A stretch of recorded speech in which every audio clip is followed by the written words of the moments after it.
Hey, what is going on? You know who it is. You know what it is. All right, you guys. So, according to reports, it looks like Charlo is going to be facing Caleb Plant on January 31st in Brooklyn on the undercard of Shakur Stevenson and Teofimo Lopez in a fight that has yet to be announced.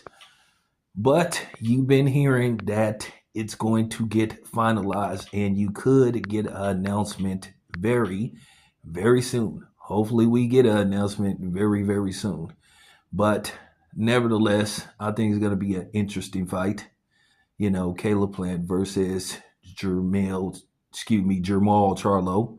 Um, I mean, Jamal should be motivated based off the fact that everybody saw Caleb Plant slap the taste out his mouth and he basically didn't do shit. But like I said, them niggas don't have no problem sitting up there threatening and arguing and trying to talk crazy to black media or black people. But, you know, the one time when he had a chance to show he was about it, that he was about that life, he just sat up there and poked his lip out like a nigga that got his ice cream he took from him by his mama or daddy.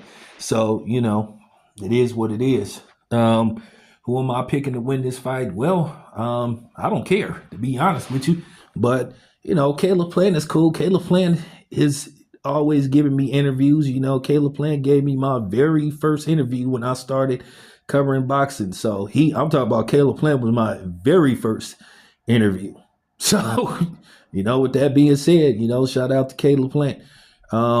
As far as the Charlos go, I've interviewed both of them a couple of times, and you know, just at the end of the day, they're just difficult to like.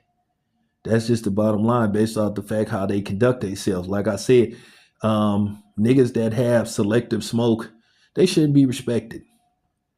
And then, you know, at the end of the day, dudes that try to downplay racism and disrespect towards black people, they shouldn't be respected on no type of level.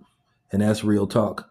But they love to dismiss racism when it happens to other people. But then when it happens to them, they talk about they black and all this kind of stuff. And then, you know, you see his brother Jamel go out and lay a complete egg versus Canelo and talking about he did it for the culture. He do it for the culture. Well, what culture was you talking about? I mean, shit, I'm not part of your culture, especially not that culture. Sorry, bro. But anyway, we'll see what happens. This your boy Tam. I'm out.